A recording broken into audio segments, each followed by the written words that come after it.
pengertian negara. Negara dalam bahasa Inggris disebut state, negara dalam bahasa Perancis disebut État, dan negara dalam bahasa Belanda disebut dengan staat. Penyebutan tersebut berasal dari bahasa Latin, yaitu statum atau status, yang berarti berdiri kokoh pada penempatannya. Terdapat pengertian negara menurut para ahli, yaitu menurut Max Weber.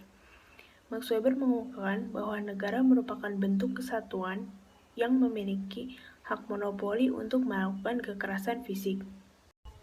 Didukung oleh Miriam Budiarjo yang mengungkapkan bahwa negara merupakan wilayah teritorial yang di bawah kekuasaan sah monopolitis yang dimiliki oleh para pejabat untuk mengatur rakyat-rakyatnya. Lalu terdapat teori-teori terbentuknya negara. Yang pertama yaitu teori perjanjian masyarakat. Teori ini mengemukakan bahwa negara terbentuk dari hasil perjanjian masyarakat yang pada awalnya tidak mempunyai suatu organisasi pemerintahan. Teori ini didukung oleh John Locke, Thomas Hobbes, dan J.J. Rousseau. Yang kedua, terdapat teori ketuhanan. Teori ketuhanan mengungkapkan bahwa negara dan kekuasaannya merupakan pemberian dari Tuhan. Teori ini didukung oleh Augustinus, Thomas Aquino, dan Frederick Julius. Dalam teori ini mengandung 3 unsur penting, yaitu negara didirikan di bawah kekuasaan Tuhan, dan kekuasaan seseorang pemimpin merupakan pemberian Tuhan. Lalu yang ketiga, ada pendapat bahwa tidak ada bentuk kedaulatan selain kedaulatan Tuhan. Lalu yang selanjutnya terdapat teori kekuatan. Teori ini mengungkapkan sebuah negara dibangun dari sebuah kekuatan atau power, yaitu di mana sebuah individu atau kelompok yang paling kuat dapat membentuk sebuah negara. Orang yang mendukung teori tersebut adalah salah satunya Karl Marx. Lalu terdapat teori organis, di mana negara diibaratkan sebagai organisme makhluk hidup, di mana negara diibaratkan sebagai tulang belulang, undang-undang sebagai syaraf, pemimpin sebagai kepala, dan masyarakat sebagai daging. Yang terakhir terdapat teori historis. Teori historis mengemukakan bahwa negara tidak dibuat ataupun dibentuk, tetapi negara muncul sesuai kebutuhan manusia dan secara evolusioner. Negara pula muncul sesuai perkembangan zaman. Di sini saya akan menjelaskan unsur terbentuknya negara. Secara universal, unsur pembentuk negara terbagi menjadi 2, yaitu unsur konstitutif dan deklaratif. Unsur konstitutif ialah unsur yang mutlak atau wajib terpenuhi ketika sebuah negara dibentuk. Dan unsur deklaratif ialah adanya pengakuan dari negara lain sebagai sebuah negara. Unsur konstitutif dibagi menjadi 3 komponen. Yang pertama yaitu rakyat. Negara sebagai sebuah organisasi resmi haruslah memiliki anggota organisasi di dalamnya, yang terdiri atas orang-orang yang ikut terlibat dalam kegiatan bernegara. Yang kedua yaitu wilayah. Di dalam wilayah, warga negara dapat melaksanakan kegiatan dari segala aspek, baik aspek berbangsa maupun kehidupan bernegara. Yang ketiga yaitu pemerintah. Pemerintah sangat penting untuk mengatur kepentingan warga negara dan tujuan negara. Di sini saya juga akan menjelaskan tentang sistem pemerintahan. Sistem pemerintahan dibagi menjadi 3, yaitu pemerintahan parlementer, presidensial, dan campuran. Sistem parlementer artinya parlemen memegang peranan penting dalam menjalankan pemerintah dan memiliki kewenangan dalam pengangkatan seorang Perdana Menteri sebagai kepala pemerintahan. Sistem pemerintahan presidensial yaitu Presiden memegang kekuasaan sangat kuat karena bertugas sebagai kepala negara sekaligus kepala pemerintahan dan memimpin kabinet atau menteri. Sistem pemerintahan campuran yaitu sistem pemerintahan yang merupakan gabungan dari sistem pemerintahan presidensial dan parlementer. Sistem ini bertujuan untuk mencoba mengatasi kelemahan dari sistem parlementer maupun presidensial. Bentuk negara. Bentuk negara dibagi menjadi dua, yaitu negara kesatuan dan negara serikat. Negara kesatuan adalah negara yang susunannya bersifat tunggal, atau negara ini tidak terdiri atas negara-negara bagian. Dalam negara kesatuan ini hanya terdapat satu pemerintahan pusat sebagai pemegang kekuasaan tertinggi dalam pemerintahan negara. Yang kedua ada negara serikat, yaitu negara yang di dalamnya terdiri atas beberapa negara bagian. Saya, Teti Indrianti, di sini saya akan menjelaskan sifat negara dan fungsi negara. Yang pertama, sifat negara. Negara memiliki sifat-sifat tertentu yang menjadi pembeda dalam rangka mendapatkan dan menjaga kedaulatannya. Sifat-sifat sebuah negara yaitu yang pertama, negara mempunyai sifat memaksa. Artinya, negara memiliki kekuasaan dan kewenangan dalam menggunakan kekerasan supaya peraturan yang dibuat dapat ditaati oleh berbagai aspek kenegaraan. Yang kedua, memiliki sifat monopoli.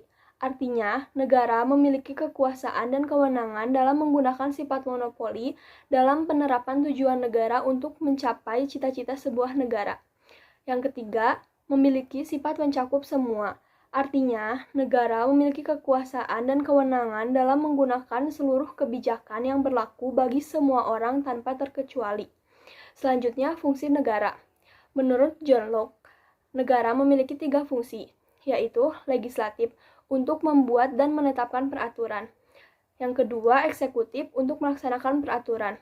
Yang ketiga, federatif untuk melaksanakan urusan luar negeri, perang, serta damai. Menurut Montesquieu, negara memiliki fungsi yang dibagi menjadi 3 buah kekuasaan yang saling terpisah, atau teori mengenai pemisahan kekuasaan, yaitu fungsi legislatif untuk membuat dan menetapkan undang-undang. Yang kedua, fungsi eksekutif untuk menjalankan undang-undang, dan yang ketiga, fungsi yudikatif untuk mengadili pihak-pihak yang melanggar undang-undang. Indonesia merupakan negara kesatuan yang berbentuk republik, sebagaimana yang disebutkan dalam Undang-Undang Dasar Negara Republik Indonesia tahun 1945 pasal 1 ayat 1, yang artinya Indonesia merupakan negara berdaulat yang diselenggarakan sebagai satu kesatuan tunggal yang menempatkan pemerintah pusat sebagai otoritas tertinggi, sedangkan wilayah-wilayah administratif di bawahnya hanya menjalankan kekuasaan yang dipilih oleh pemerintah pusat untuk didelegasikan. Saat ini di Indonesia wilayah administrasi dibagi menjadi 34 provinsi. Dalam pembagian kekuasaannya, Indonesia menganut sistem desentralisasi yang memungkinkan pemerintah daerah untuk menjalankan otonomi seluas-luasnya dalam rangka pengelolaan pemerintah daerah sebagaimana yang telah diatur dalam pasal 18 ayat 1 Undang-Undang Dasar tahun 1945 yang berbunyi bahwa Negara Kesatuan Republik Indonesia dibagi atas daerah-daerah provinsi, dan daerah provinsi itu dibagi atas daerah-daerah kabupaten dan kota, yang tiap-tiap provinsi, kabupaten, dan kota itu mempunyai pemerintah daerah yang diatur dengan undang-undang. Sedangkan maksud dari bentuk pemerintah republik merupakan pemerintahan yang mandat kekuasaannya berasal dari rakyat melalui mekanisme pemilihan umum dan biasanya dipimpin oleh seorang presiden, di mana di Indonesia sendiri presiden dipilih setiap 5 tahun sekali. Tujuan Negara Kesatuan Republik Indonesia sendiri terdapat pada alinea keempat pembukaan Undang-Undang Dasar Negara Republik Indonesia tahun 1945, yaitu melindungi segenap bangsa Indonesia dan seluruh tumpah darah Indonesia, memajukan kesejahteraan umum, mencerdaskan kehidupan berbangsa, serta ikut melaksanakan ketertiban dunia yang berdasarkan kemerdekaan, perdamaian abadi, dan keadilan sosial. Negara Indonesia memiliki beberapa fungsi, di antara lain pembentukan lembaga negara, pembuatan undang-undang dasar, penetapan APBN, menyusun undang-undang dan perundang-undangan, pemeriksaan dan pertanggungjawaban keuangan negara, pertimbangan, penyelenggaraan, kemakmuran, kehakiman, dan fungsi dalam perencanaan. Di sini kami akan menjelaskan kasus negara tentang wilayah perbatasan, yaitu konflik komunal di perbatasan Indonesia dan Timor Leste. Pada pertengahan Oktober 2013, konflik antar warga di perbatasan Indonesia dan Timor Leste kembali pecah. warga kedua negara saling serang dengan melempar batu dan kayu di perbatasan Kabupaten Timur Tengah Utara Indonesia dengan distrik Okusi Timor Leste. Konflik ini menimbulkan ketegangan hubungan antar warga hingga berhari berikutnya. Konflik tersebut bukan pertama kali terjadi karena pada akhir Juli 2012, konflik serupa juga terjadi di kabupaten yang sama, tetapi melibatkan warga dan desa yang berbeda. Kronologi. Pada Oktober 2013, pemerintah Republik Demokratik Timor Leste membangun jalan di dekat perbatasan Indonesia dengan Timor Leste, di mana menurut warga Timur Tengah Utara, jalan tersebut tengah melintasi wilayah NKRI sepanjang 500 meter dan juga menggunakan zona bebas sejauh 50 meter. Pada 14 Oktober 2013, mereka saling lempar batu dan kayu. Setelah jatuhnya korban dari kedua belah pihak, aksi saling serang kemudian dihentikan. Namun, warga masih berjaga-jaga di perbatasan masing-masing.